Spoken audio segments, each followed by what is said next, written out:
What's going on, everyone? This is Dom, and today we are getting into my year later video on the iPhone 12 mini. Now, I've used this for almost a year. It's close enough. I'm a big fan of this tiny little phone, and a huge shout out to Trademore for sponsoring this video, but more on that in a little while. So, the iPhone 12 mini, there's a lot of cool things about this phone, a lot of things to like about it.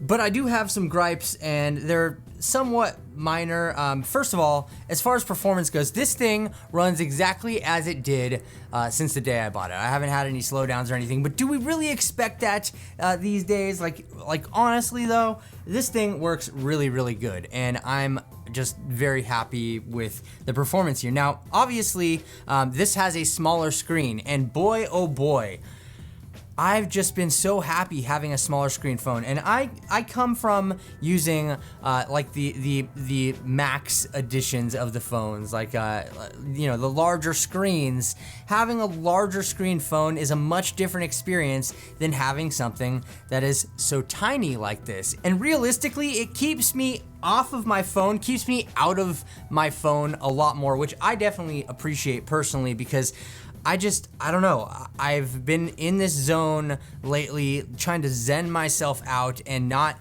use my phone too much, not look at my screen too much, and not having a big screen that lets me just see all this information, whatever. It minimizes my interaction with the phone. Now, that is just me personally, but I actually do appreciate that about having a smaller screen phone, and I didn't really think about it in that way, actually. So anyway, there's something about having a phone screen where I can touch like all four corners of the screen with it in my hand, like without having to use Apple's reachability thing. I don't care for that. Maybe you have tiny hands and you need to use that, but I really do like just, oh, look at how tiny this little baby is. Like, I just want to rock it to sleep. It's so freaking so nice. I've been using this for about a year, and you can see the phone is pretty fine. I mean, we got some smudges on the back. I did drop it once out of the case, and I don't know if you can see that right there. It's got a little tiny ding on the corner. Not that big of a deal. Actually, you know what? I think I had it in the case. I had it in this orange case right here. And what happened, you can see, is it like chipped away at the corner.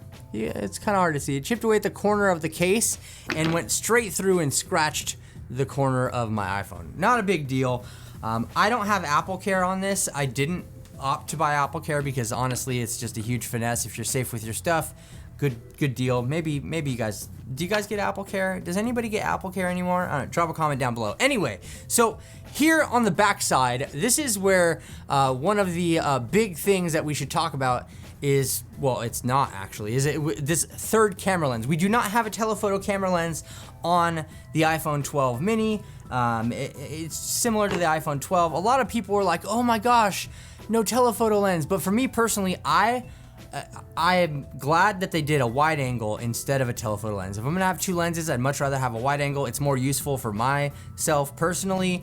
And to be honest, the telephoto lens, I rarely use that. And you know what's funny is a lot of people with a telephoto lens, wow, I will tell you that you rarely use it as well. A lot less than you think, actually. So when you pop open your 2x or whatever 5x zoom on the telephoto lens here, most of the time, a lot of the time, unless the lighting conditions are perfect for that telephoto lens and the sensor, you're gonna be using the regular lens digitally zoomed in. And if you try it yourself, put your finger over the telephoto lens in your room right now and switch over to your telephoto lens. Yeah, and then you'll see most of the time that it'll just be using the main lens on the camera, and only if you're in like bright daylight or whatever is it going to use the telephoto lens. Anyway, that's really irrelevant because for me, I don't even care anyway. I have a wide angle lens and I have a standard lens.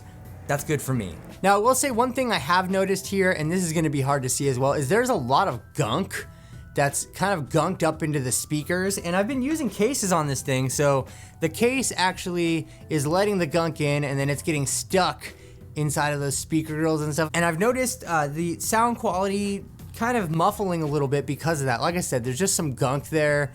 There's gunk all over this thing though. I mean, anywhere where there's a case opening at, there is gunk. Very, very obvious in there. And that, again, not a big deal. Now, one thing I do want to point out about this small, tiny little phone. It's just so lightweight. It's so freeing to not have a heavy, heavy phone in it. And I've just been using these basic Apple silicone cases because why not? I mean, they fit good, they're fine.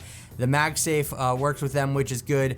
Now, what I'm really looking forward to is the successor to the iPhone 12 mini, the iPhone 13 mini, the iPhone 12s mini. I don't know. Maybe the battery life will be better in it.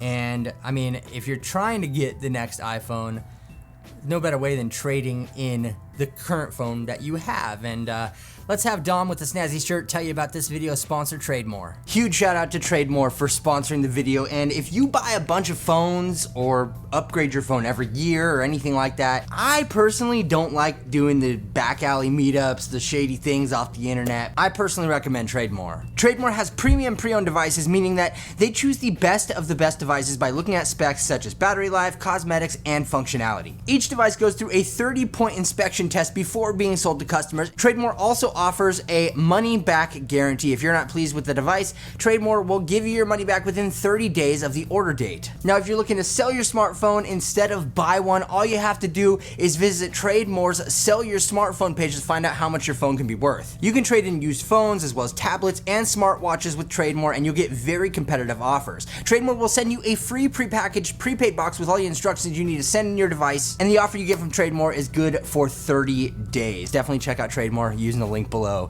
in the description, and a huge shout out to Trademore for sponsoring the video. Now, as far as battery life here, obviously smaller phone, smaller battery, and I will tell you, I kill this thing multiple times a day. Right now I'm at 47%, and that's just because honestly I've been charging it before this video. I mean, it's only 10 a.m. and I already had this phone down to 20%.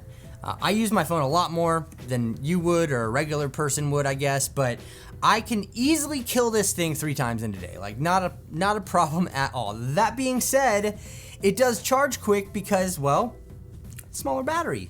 It charges faster. Just using Apple's standard like fast charger here and plug that boy in and you are good to go for a little while. But yeah, I mean, this thing does die very, very quickly. And to some people that can be problematic. For me, I'm always inside or always sitting at a desk or something, so popping out the charger is not that big of a deal. My maximum capacity is at 88% right now, and that's just after less than a year of using this thing, so that kind of gives you an idea of stuff. The last 24 hours, my screen on time has been 11 hours and 10 minutes. And the last 10 days, it's been 10 hours and 28 minutes. So you see, get decent screen on time based on the average and whatever algorithm Apple uses to calculate the last 24 hours here, but I definitely kill it 3 times a day. All right, so another gripe that I have with this, and it actually has nothing to do with the 12 mini itself. It's an iOS thing. Now, check it out. When I go to tap on the address bar right here, this stupid little pop down at the top is so annoying. If you have anything on your clipboard, it is so annoying. There we go, pops up again when anytime I tap on an address bar or whatever, open Safari or Chrome, little pop down thing, it is stupid annoying. One thing I did notice though, and this is hit or miss for me, using this on a wireless charger doesn't always work unless I take the case off and put it down. I have Nomad's like longer like wireless charger here, and when I go to put the phone down on it, it doesn't actually charge it until I take the case off. So your mileage may vary with that, but that's just my experience as far as wirelessly charging the phone goes. As far as the 5G goes on this guy, honestly, I mean, 5G is cool and all, but it's not something that I've really used, to be honest, unless I go to the specific part in Phoenix that's lit up with 5G. It's kind of a useless point here. I still honestly wouldn't buy phones with the expectation of getting a crazy 5G speed test or whatever on your device, because this is not going to happen right now. Another thing I will tell you that I have noticed on the back of this, and it's really going to be difficult for you to see, is the MagSafe cases leave a little circle right here. Yeah, no, it looks like I have a faint scratch on the back of my iPhone from, it's like a faint circle where the MagSafe circle is on the back of the iPhone. And I mean, that's kind of a bummer, right? Like, you give us a glass phone and then you give us an accessory that scratches the back of the glass phone? That doesn't make any sense.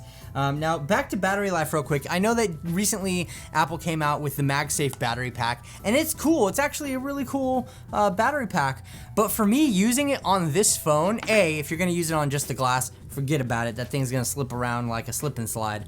But if you're using it on the silicone case, it's cool, but it does add a lot of weight to this phone, a lot more than I'm really comfortable carrying around.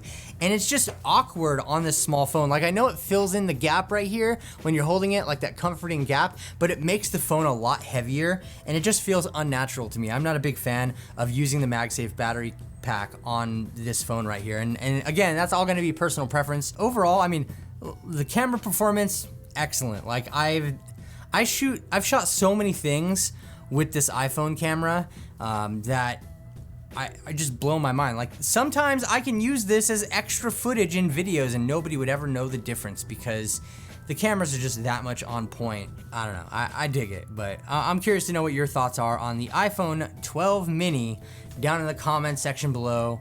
And do you plan, if you have it now, do you plan to upgrade to the next mini? Do you plan to go bigger? What if they make a smaller phone like the iPhone 12 Micro that's just like that big? I would be all about that life. Let me know your thoughts though down in the comment section below. If you enjoyed this video, hit the thumbs up button, and if you're new around here, please subscribe to the channel, and don't forget to hit the bell things so that you can be notified when new videos like this drop in the future. I really appreciate all the support, everyone. Thank you so much for watching. This is Dom, and I will catch you in the next video.